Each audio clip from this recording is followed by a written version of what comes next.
Good morning. எப்படி இருக்கிறீங்க? இந்த வீடியோவில் உங்களை பார்க்கறதுல ரொம்ப சந்தோஷம். காலையிலே ப்ரேயர் முடித்தோம், அப்படியே எழுப்பி நாங்கள் நடக்க ஆரம்பிச்சிருக்கிறோம்.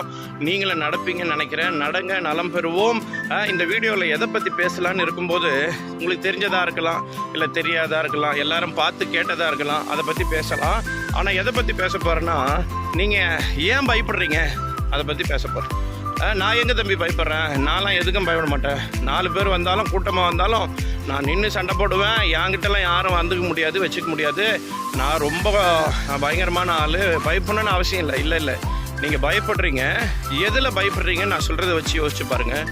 எங்கே நம்ம அவமானம் அடைஞ்சிருவோமோ, இல்லை வெட்கப்பட்டுருவோமோ, இல்லைன்னா யாராவது கிண்டல் பண்ணுவாங்களோ, யாருன்னா அசிங்கப்படுத்துவாங்களோ, ஏதாவது ஒரு வேலையை ஆரம்பிக்கிறோம், ஒரு வேலையை, ஒரு காரியத்தை செய்ய போகலாம், ஒரு வியாபாரமோ ஒரு வேலையோ, நம்ம தனித்திறமையை காட்டலாம். இப்போ நான் வீடியோ எடுக்கிறேன் பாருங்களேன், நான் நினச்சக்கூடாது இதை பார்த்து யாருன்னா கிண்டல் பண்ணால் என்ன பண்ணுறது, அதுக்கு வெக்கமாகிடுச்சுன்னா என்ன பண்ணுறது, அசிங்கப்படுத்தினா கைத்தட்டி சிரிச்சா என்ன பண்ணுறது. இல்லை. நீங்கள் ஏன் பயந்துட்டு இருக்கிறீங்க? உங்களுக்குள்ளே இருக்கிற திறமையை நீங்கள் வெளிக்காட்ட 4 பேர் கைத்தட்டுவாங்க, பார்த்து சிரிப்பாங்கன்னு நினைக்கிறீங்கள?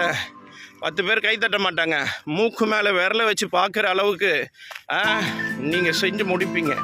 இதுக்காக கர்த்தராகிய இயேசு சொல்லுகிறார், யாக்கோபு என்னும் சிறு பூச்சியே நீ பயப்படாத, இஸ்ரவேலின் சிறு கூட்டமே நீ பயப்படாதன்னு ஏசாயா 41:14 சொல்கிறார்.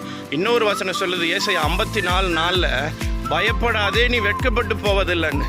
நீங்கள் அவமானம் அடைய மாட்டீங்க, வெட்கம் அடைய மாட்டீங்க, கிண்டல் பண்ண மாட்டாங்க, கைத்தட்டி யாரும் சிரிக்க மாட்டாங்க, கேலி கிண்டலுக்கு நீங்கள் ஆள் ஆக மாட்டீங்க. உங்களுக்குள்ளே இருக்கிறத நீங்கள் தைரியமாக பயப்படாமல் செய்யுங்க.